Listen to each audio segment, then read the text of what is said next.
My name is Seraphina Croft, though for a decade, I was mostly just Sarah Alden. For 10 years, that was the name I answered to, the name etched onto the brass plaque of our heavy oak door, the name that felt less like an identity and more like a role I was playing. I was the wife of Damien Alden, a man who cast a shadow so long and so complete, I had forgotten what it felt like to stand in the sun. I grew up in a house filled with books and the scent of my mother's rose garden, a place where ideas were the currency and kindness was the law of the land. My father, Judge Marcus Croft, was a man whose quiet integrity was known throughout our coastal city of Havencrest. He taught me that justice wasn't about punishment, but about balance, and that the strongest voices were often the most gentle. I had been a painter then, my canvases alive with the turbulent blues of the Atlantic and the soft pinks of the city's famous azaleas. I had a small studio downtown, a space that smelled of turpentine and possibility. Then I met Damien. He was charming, ambitious, a rising star at the prestigious investment firm of Blackwood and Finch. He saw my art not as a passion, but as a quaint hobby. He saw me not as Seraphina, the artist, but as Sarah, the beautiful, quiet woman who would look perfect on his arm. I was in love, or what I thought was love, and I mistook his possessiveness for devotion. I packed away my paints, sold my studio, and moved into his world, a grand, historic house on a hill overlooking the harbor, a house with pristine white walls and an oppressive, echoing silence. A house that, over 10 years, became a gilded cage. Our daughter, Clara, was born in the 8th year of our marriage. She was my light, my anchor. She had my father's thoughtful eyes and a quiet resilience that worried me because I knew she was learning it from me. At 9 years old, she had become a master of reading the weather in our home. She knew the subtle shift in Damien's tone that preceded a storm, the dangerous calm before he would find fault with the meal I'd cooked, the way I'd arranged the flowers, or the simple fact of my existence. The abuse was never as straightforward as a closed fist. It was a slow, meticulous erosion of my soul. It was the constant, low-humming criticism, the casual dismissals in front of his family, the way he would isolate me from my old friends until they simply stopped calling. It was the porcelain teacup he'd accidentally knocked from my hand because I'd bought the wrong blend of tea, its shattered pieces on the floor, a perfect metaphor for my own fractured self-worth. And sometimes, in the dead of night when his investments soured or his ego was bruised at work, it was a hand that gripped my arm too tightly, a shove against a wall, always in a place where the bruises wouldn't show. And always followed by a whispered, "You know I wouldn't have to do this if you weren't so sensitive, Sarah." The sound that echoed through the dining room was not a gunshot, but it carried the same finality. It was the sharp, cracking sound of a hand striking flesh. The sting blossomed across my cheek, hot and shameful, as I stumbled backward, my hand instinctively flying to the crimson mark that I knew was blooming there. The Easter lamb, glazed with rosemary and honey, sat forgotten on the table. 12 pairs of eyes, the eyes of Damien's family, were fixed on me. Some were wide with a sort of horrified shock, others held a flicker of grim satisfaction. All were silent. My husband, Damien, stood over me, his hand still slightly raised, his chest heaving with a tightly controlled rage. "Don't you ever," he snarled, his voice a low venomous hiss, "embarrass me in front of my family again." His mother, Matilda, a woman carved from ice and disapproval, adjusted the pearls at her throat, a faint smirk playing on her lips. His brother, Lawrence, let out a small, nervous chuckle. His sister, Genevieve, rolled her eyes with an air of theatrical weariness, as if my public humiliation was a tedious chore she had to endure. But then, from the corner of the room, a voice, small yet as clear and sharp as cut glass, sliced through the toxic silence. "Daddy." Every head turned. My 9-year-old daughter, Clara, stood by the tall bay window, her tablet clutched to her chest like a shield.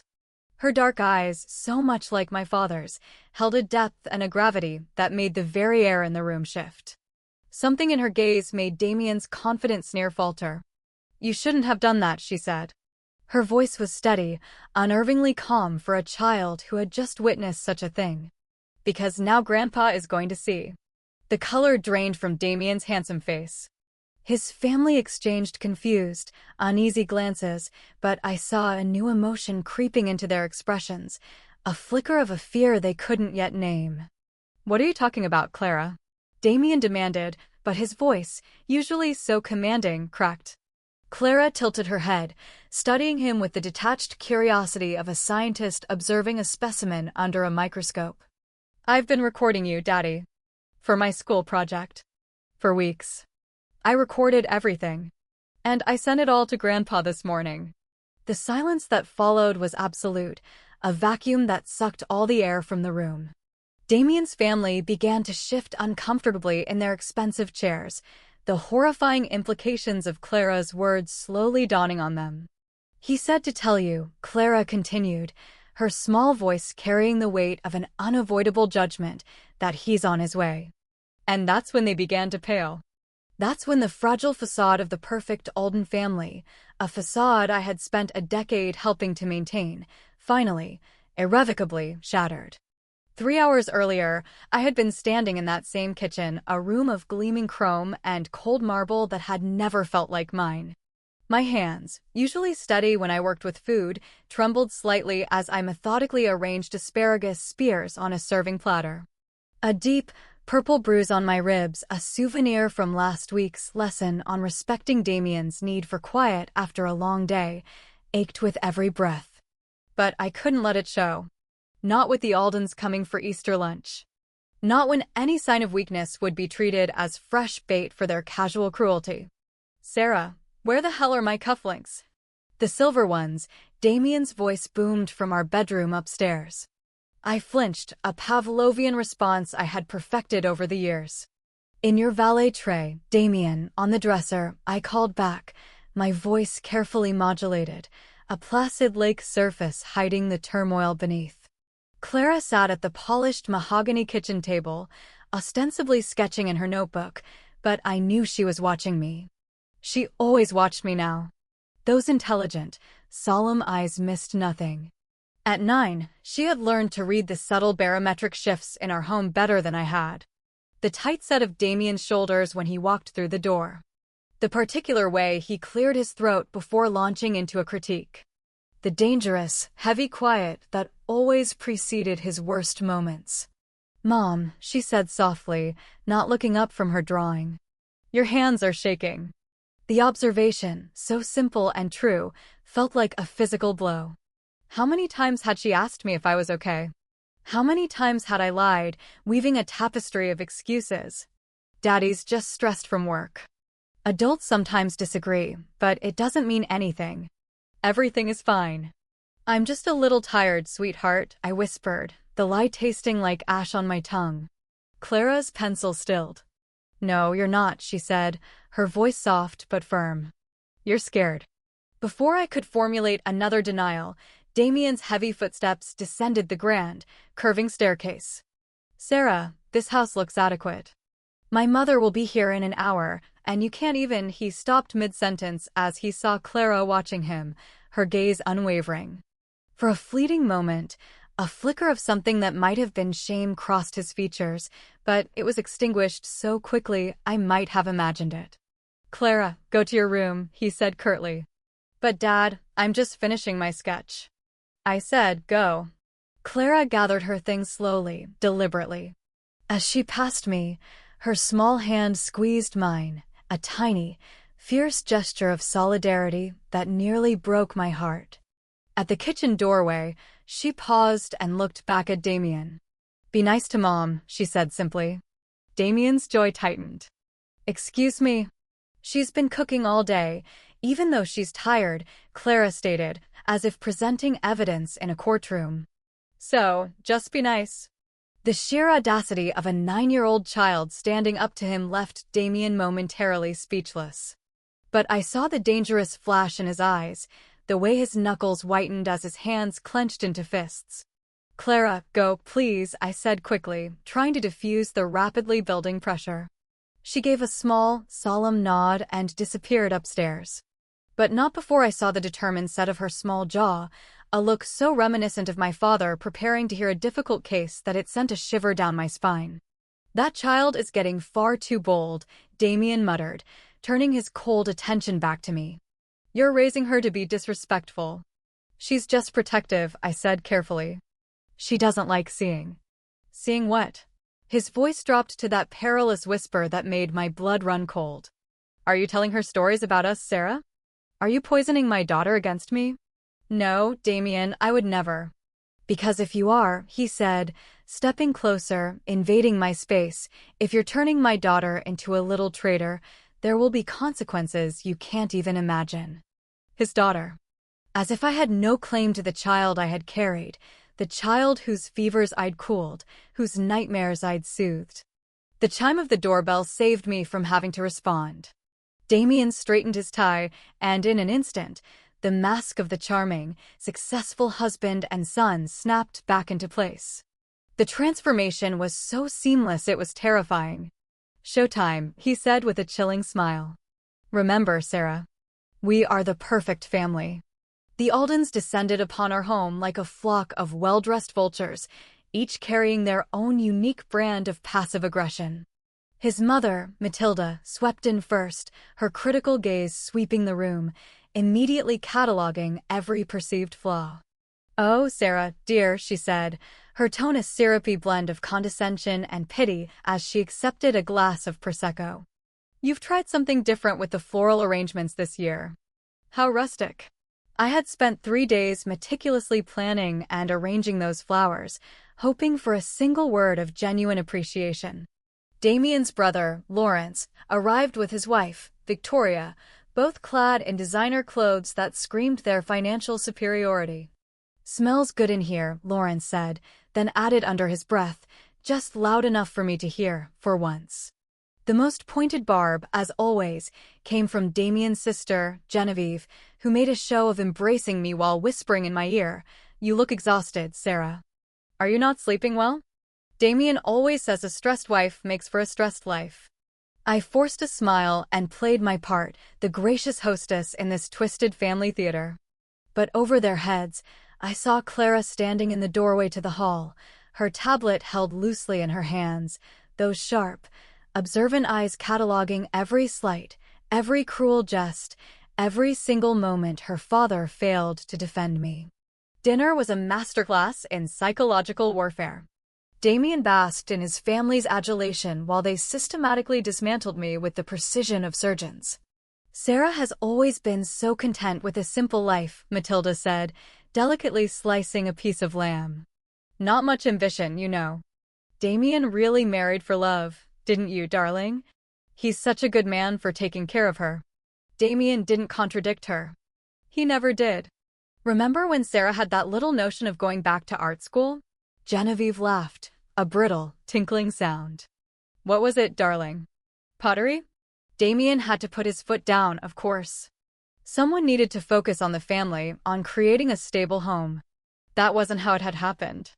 I had been accepted into a prestigious fine arts program, a dream I thought I'd long buried. Damien had sabotaged it. He told me I was being selfish, that I wasn't talented enough to succeed, that my failure would embarrass him. He'd made me believe it was my own decision to decline the offer. But I said nothing. I smiled and refilled their wine glasses, pretending their words weren't tiny shards of glass embedding themselves in my heart. Clara, however, had stopped eating entirely. She sat rigid in her chair, her small hands clenched in her lap, watching her father's family tear her mother apart, piece by piece. The breaking point arrived when Lawrence began to boast about his wife's latest corporate triumph. "Victoria just made vice president at her firm," he announced, beaming with pride. Of course, she's always been the ambitious type. Never content to just exist. The word exist hung in the air like a slap. Even Victoria looked uncomfortable with her husband's casual cruelty. "That's wonderful, Victoria," I said, and I meant it. Despite everything, a part of me still thrilled to see a woman succeed. "It is," Matilda chimed in, her eyes flicking to me. "It's so refreshing to see a woman with actual drive and intelligence. Don't you think, Damien?" Damien's eyes met mine across the gleaming table, and I saw the cold calculation there. The choice between defending his wife and preserving his family's approval. He chose them. He always chose them. Absolutely, he said, raising his glass. To strong, successful women. The toast was a dagger aimed directly at me, and everyone at the table knew it. I excused myself to the kitchen, needing a moment to breathe, to gather the scattered remnants of my dignity from the polished dining room floor. Through the swinging door, I could hear their conversation continue, their voices a low murmur of condescension. She's gotten so sensitive lately, Damien was saying. Honestly, the emotional fragility is exhausting. I don't know how much more I can take. You're a saint for putting up with it, son, his mother replied. That's when Clara's voice, clear and unwavering, cut through their laughter like a blade. Why do you all dislike my mom so much? The dining room fell silent. Clara, darling, Damien's voice was strained, warning. We don't dislike. Yes, you do, Clara interrupted, her voice gaining strength. You say mean things about her. You make her sad. You make her cry when you think I'm not looking. I pressed my back against the cool kitchen wall, my heart hammering against my bruised ribs. Sweetheart, Matilda's voice was sickeningly sweet. Sometimes adults have complicated. My mom is the smartest person I know, Clara continued, a torrent of loyalty and love pouring from her. She helps me with my science projects every single night. She can fix the leaky faucet and knows all the constellations. She knows about history and art and everything. She's kind to everyone, even when they're mean to her. Even when they don't deserve it. The silence stretched, taut, and uncomfortable. She cooks your food and cleans your messes, and she smiles when you hurt her feelings because she's trying to make everyone happy. Clara's voice trembled slightly with indignation. But none of you even see her. You just see someone to be mean to. Clara, that is enough. Damien's voice held a distinct warning tone. No, Daddy. It's not enough, she shot back. It's not enough that you let them make Mom sad. It's not enough that you yell at her and call her stupid. It's not enough that you hurt her. My blood turned to ice. She had seen more than I'd thought, more than I had ever wanted her to see. I heard a chair scrape back violently. Go to your room. Now, Damien's voice was deadly quiet. I don't want to. I said now. The sound of his palms striking the dining table made everyone jump. That's when I rushed back into the room, a primal need to protect my child overriding years of conditioned fear. Damien, please, I said, stepping between him and Clara. She's just a child. She doesn't understand. Doesn't understand what? His eyes were blazing now, his carefully constructed composure finally cracking in front of his family. That her mother is a pathetic weak. Don't call her that. Clara's voice rose, fierce and protective. Don't you dare call my mom names. I'll call her whatever I want. Damien roared, advancing on both of us. This is my house, my family, and I will. You'll what? The words tumbled out of my own mouth before I could stop them, my own breaking point finally reached. Hit a 9-year-old girl in front of your whole family? Show them what you really are, Damien. The room went utterly still. The members of the Alden family stared at us, the missing pieces of a disturbing puzzle finally clicking into place. Damien's face contorted with a terrifying rage. How dare you, he whispered, his voice shaking. How dare you make me look like what you are? The dam of my silence broke. Like a man who hurts his wife? A man who terrifies his own child. That's when his hand came up. That's when the world exploded into pain and humiliation and the crushing weight of a decade of silent betrayals. And that's when Clara stepped forward and changed everything. A month earlier, a seed had been planted. Mom, can you help me with my school project? I looked up from the stack of bills I was sorting on my small writing desk, a corner of our bedroom I had claimed as my own. Medical bills from an urgent care visit for a sprained wrist I'd told the doctor I'd gotten by falling on the garden path. Clara stood in the doorway, her tablet in her hands, an expression of serious contemplation on her young face. Of course, sweetheart. What's the project about? It's called The Story of Us, she said carefully. We have to document our family's history, like a living documentary. How we interact, the things we talk about, our traditions. Something in her tone, a quiet deliberateness, made me uneasy. What do you mean, document? We can take videos, record conversations, make a timeline, she explained, her eyes meeting mine, dark and serious. Mrs. Gable says it's important to have a true record of things, to understand what makes a family healthy and what doesn't. My heart clenched. Mrs. Gable was a perceptive teacher, a woman who had more than once asked if everything was all right at home when Clara seemed withdrawn or anxious. Clara, I began gently. You know that some things that happen in a family are private, right? Not everything needs to be shared or recorded. I know, she said. But there was a resolve in her voice that was pure Marcus Croft, a determination that both thrilled and terrified me. But Mrs. Gable says that sometimes documenting things is the only way to make sure the truth is seen. For understanding. For protection. The word protection hung in the air between us like a charged particle. That night, after Damien had berated me for 20 minutes because I'd forgotten to pick up his favorite brand of imported olives, slamming the bedroom door so hard a small print on the wall tilted, Clara appeared in my doorway like a little ghost. Mom, she whispered. Are you okay? I was sitting on the edge of the bed, tracing the pattern on the duvet, trying to breathe through the familiar ache of humiliation. I'm fine, baby, I lied, the words automatic, tasteless. Clara stepped into the room, closing the door softly behind her. She climbed onto the bed and sat beside me, her small shoulder barely touching mine. Mom, I have to tell you something. The gravity in her voice made me look up. She seemed so much older than her 9 years, carrying a weight no child should ever have to bear.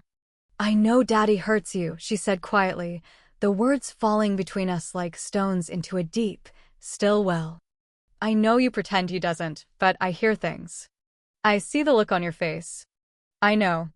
My throat closed, a knot of unshed tears forming. Sweetheart, sometimes adults. Mrs. Gable showed us a video in health class, Clara interrupted, her voice firm. About different kinds of families. The ones where people get hurt by words, and sometimes other ways. She said if we ever saw anything like that, we should tell a trusted adult. Someone who can help. Clara, you can't. I've been recording, Mom. The word struck me with the force of a physical blow. What? Her small hands trembled as she held up her tablet. For my project. I've been recording him. When he's mean to you. When he yells. When he shoves you. I have videos, Mom. Lots of them. A dizzying, terrifying wave of horror and hope washed over me. Clara, that's so dangerous. If your father finds out. He won't, she said with a frightening certainty. I'm careful. I hide the tablet behind the books on the shelf or in the fruit bowl. He never even looks at me when he's angry at you. She opened her tablet and showed me a folder labeled The Story of Us. Inside were dozens of video and audio files, each one meticulously time-stamped and dated. Clara, we have to delete this. If he finds you. Mom, she said, her small hand covering mine, her touch surprisingly steady. I won't let him hurt you anymore.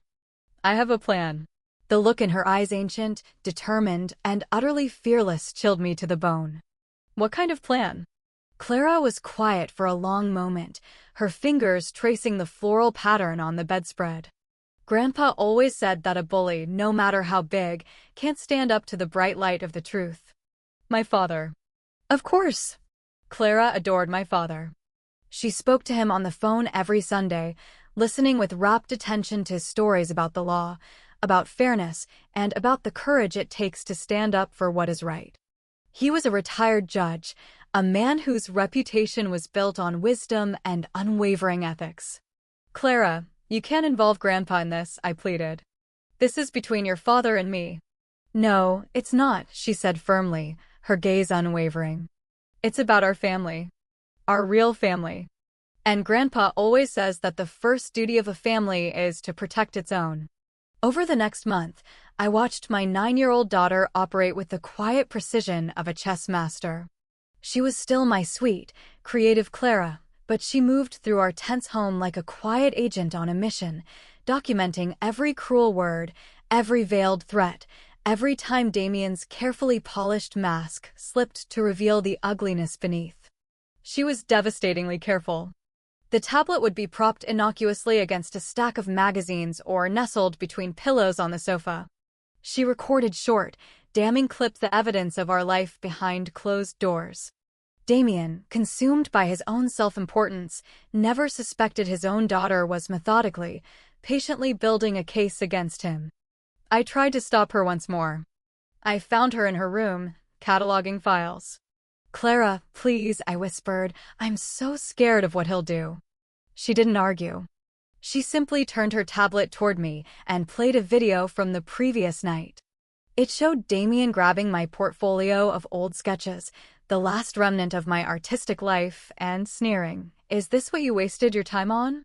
No wonder you never made anything of yourself." He'd then tossed it into the fireplace, where the flames consumed years of my dreams. In the video, I didn't even protest. I just stood there, watching it burn, my shoulders slumped in defeat. "Look at yourself, Mom," Clara said, her voice heartbreakingly gentle. "Look how small he makes you feel. Look how sad you are." She paused, her eyes filled with a wisdom far beyond her years. "This isn't love, Mom. Love doesn't burn your dreams." 2 weeks before Easter, Clara made her first strategic move. I found out by chance, walking past her room and hearing her small voice through the partially open door.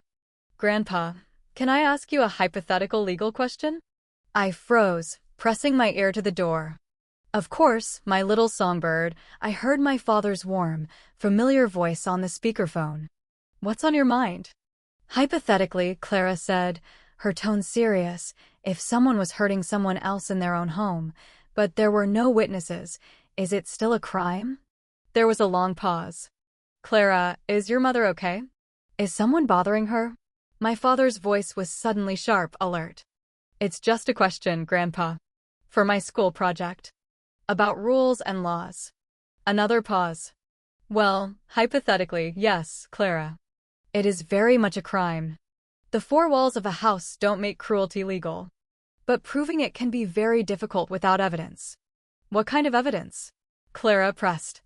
"Recordings, photographs, a journal testimony from the person being harmed," my father explained patiently.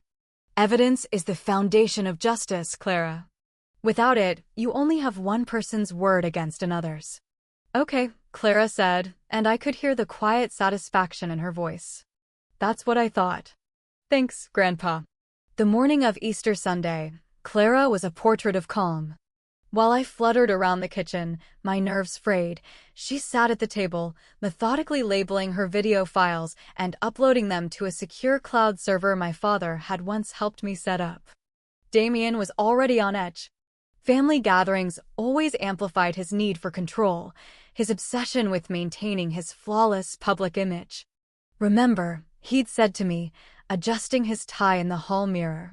"Today, we are the embodiment of success and happiness. Loving husband, devoted wife, perfect child. Can you manage that, Sarah?" "Yes, Damien," I'd whispered. Then he turned to Clara. "And you? No more of that sullen attitude. Children are to be seen, not heard, when adults are talking." Clara had looked up from her tablet and nodded solemnly. "I understand, Daddy." Something about her easy compliance should have been a red flag. But Damien was too blinded by his own arrogance to notice the glint of steel in his daughter's eyes. He was marching into a battle he didn't even know had been declared. And so, we came to it. The slap. The silence. And Clara's quiet, devastating pronouncement. "He said to tell you," she repeated, her voice unwavering in the face of her father's crumbling authority, "that he's on his way." The effect was immediate. Damien's family began to chatter, a panicked chorus of self-preservation. "Damien, what is she talking about?" Matilda hissed. "You told me they were just arguments. Harmless disagreements." "If there are videos, if the judge sees them," Lawrence stammered, his face pale. "Our family name the firm." Damien held up a hand, trying to reclaim control, but the dam had broken. His mask had shattered, and his family was finally seeing the man behind it. "It's not what it sounds like," he said desperately, his eyes pleading with them. "She's just a child. She's manipulating you." "I understand that you hit my mom," Clara said, her voice cutting through his pathetic excuses like a surgeon's scalpel. "I understand that you scare her. I understand that you make her feel small and worthless because it makes you feel big and important." She paused, her gaze sweeping across the stunned faces of the Alden clan. "And I understand that all of you watched it happen. You helped him do it. Because it was easier to pretend Mom was the problem." Matilda's face crumpled. "Clara, surely you don't think we would condone." "You called her ambitionless," Clara recited, her memory flawless. "You laughed when he belittled her art. You told her she was lucky he put up with her. You helped him make her smaller every single time you came here. You helped him break her." The silence that followed was heavy with guilt. Damien stared at his daughter as if seeing a stranger, and what he saw clearly terrified him. This was not his quiet, obedient child. This was a strategist. A witness. A judge. "How much?" he whispered, his voice hoarse. "How much do you have?" Clara consulted her tablet with a clinical detachment. 43 days of recordings. 17 video files of physical intimidation or assault. 28 audio files of verbal abuse. And one high-resolution photograph of the bruise on Mom's ribs from last Tuesday. The specificity of it was annihilating. Lawrence stared, his mouth agape. His wife, Victoria, had tears in her eyes. "My God, Damien," she whispered. "What have you done?" "I haven't done anything," Damien shrieked, his composure shattering completely. "She's lying. She's a manipulative little." Clara calmly turned her tablet around, the screen glowing in the dimming afternoon light. On it, clear as day, was the video of Damien grabbing my portfolio and throwing it into the fire. "This was from last month," Clara said conversationally. "Would you like to see the one from last night, when you told Mom she was a worthless disappointment?" Damien lunged for the tablet, but Clara was too quick. She sidestepped neatly, her finger hovering over the screen. "I wouldn't do that," she said calmly. "Everything is backed up. The cloud. Grandpa's email. And a copy is with Mrs. Gable at school, just in case." That's when we heard it. Not the roar of engines, but the quiet crunch of tires on the gravel driveway. A car door closing with a solid, definitive thud. Heavy, measured footsteps on the front porch. Clara smiled, a small, sad, triumphant smile. "He's here." The front door didn't burst open. My father would never be so theatrical. He opened it quietly and stepped inside, and yet his presence filled the entire house. He was dressed in a simple tweed jacket and trousers, but he carried with him an aura of unshakable authority. Behind him stood a younger man in a sharp suit I recognized as a junior partner from his old law firm. Judge Marcus Croft surveyed the scene with a calm, assessing gaze that had unsettled countless lawyers. His eyes took in everything: the opulent dining room, the terrified faces of the Aldens, my red cheek, Damien's guilty posture, and finally, Clara, standing protectively beside me, her tablet held like a sacred text. "Damien," my father said, his voice level and devoid of emotion. "It seems we have a family matter to discuss." "Marcus," Damien stammered, his bravado evaporating like morning mist. "This is unexpected. We were just finishing lunch." "Sit down," my father said. It wasn't a request. It was a judgment. Damien, unbelievably, sank back into his chair. My father walked toward me, his eyes gentle now, filled with a profound sadness. He didn't touch my face, but his gaze on my cheek was more damning than any accusation.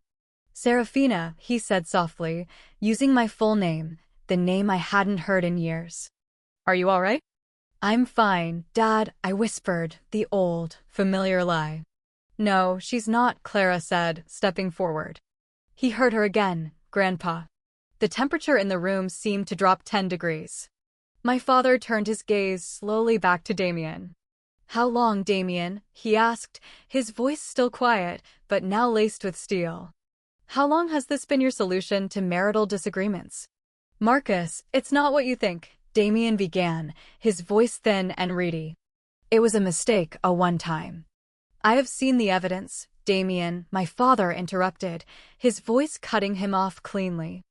I have watched 43 days of your mistakes. I have listened to you systematically dismantle my daughter's spirit, word by word. And I have just seen you strike her in front of your entire family. He paused, letting the weight of his words settle. In my professional opinion, what I have witnessed is not a mistake. It is a pattern. It is a crime. The lawyer, Mr. Reed, stepped forward and placed a thick manila folder on the dining table. Mr. Alden, he said formally, on behalf of our client, Serafina Croft Alden, we are serving you with an emergency protective order. You are to vacate this residence immediately and have no contact with your wife or daughter, pending a formal hearing. This is my house. Damien sputtered, desperation making him foolish. The house is marital property, my father stated calmly. And under state law, in cases of documented domestic violence, the court will almost invariably grant temporary exclusive use of the family home to the victim and child. You are welcome to contest it. I assure you, we are very well prepared. Damien turned to his family, his eyes begging for an ally, a lifeline. But he found none. Their faces were masks of horror and a dawning, selfish fear of association. Mother, he pleaded. Matilda wouldn't meet his eyes. I saw the video he sent, Damien, she whispered, her voice trembling. The things you said the way you owe God. Lawrence stood up, pulling a distraught Victoria with him. We have to go. We can't be a part of this. You're my family. Damien cried, his voice breaking. No, Genevieve said, her face pale as she backed away from the table. Family doesn't do this. Family protects. As the Aldens fled the house like rats from a sinking ship, my father turned to me and Clara. Pack a bag, he said gently. Just for a few nights. You're coming home with me. But this is our home, I protested weakly, the force of habit still strong. This was your prison, Mom, Clara said with startling clarity. Grandpa's house is home. Damien sat alone at the head of the long, empty table, the ruins of his perfect life scattered around him. Sarah, he said, his voice a broken whisper. Please. I can change. I'll get help. Don't do this. Don't destroy our family. Our family. I found my voice then, and it was stronger than it had been in a decade, clear and steady. Our family was destroyed a long time ago, Damien. It was destroyed every time you called me worthless, every time you made me afraid in my own home, every time our daughter had to watch her mother disappear a little more each day. This isn't destruction. This is rescue. He looked at me, then at Clara, and in his eyes I saw the final, dawning horror. He hadn't just lost a house or his reputation. He had lost the love and respect of his child, a loss from which there was no recovery. Clara, I'm your father, he said brokenly. Clara looked at him, not with hate, but with a deep, profound sadness. Fathers are supposed to make you feel safe, Daddy, she said. You just made me afraid. 6 months later, Clara and I stood on the porch of our new home, a small, sun-drenched cottage nestled in a quiet lane a few blocks from the sea. The air smelled of salt and wild roses. The grand, oppressive house on the hill had been sold, the proceeds split in a divorce settlement that Damien, facing a mountain of irrefutable evidence and the quiet, immense pressure of my father's legal team, did not contest.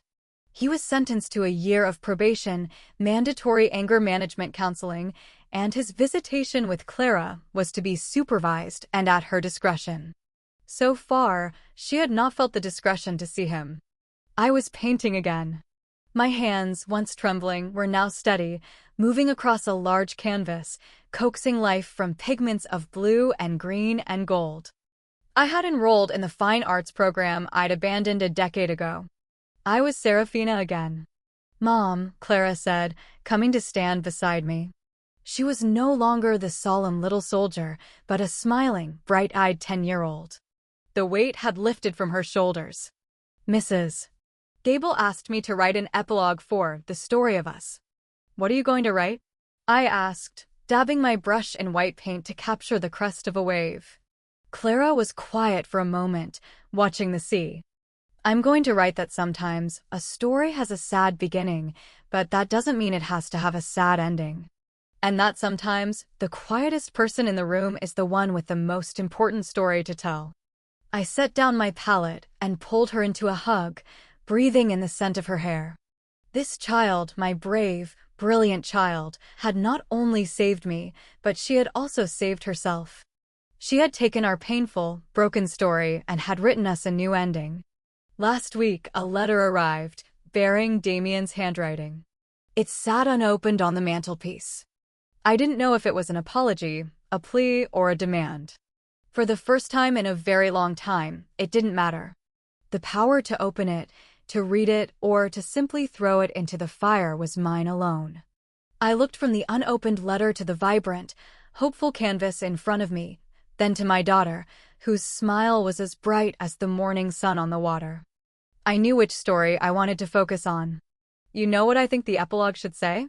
I said, picking up my brush again. What? Clara asked. I think it should say that we learned how to paint our own lives again, I said, a tear of gratitude slipping down my cheek. And we decided to use all the brightest colors.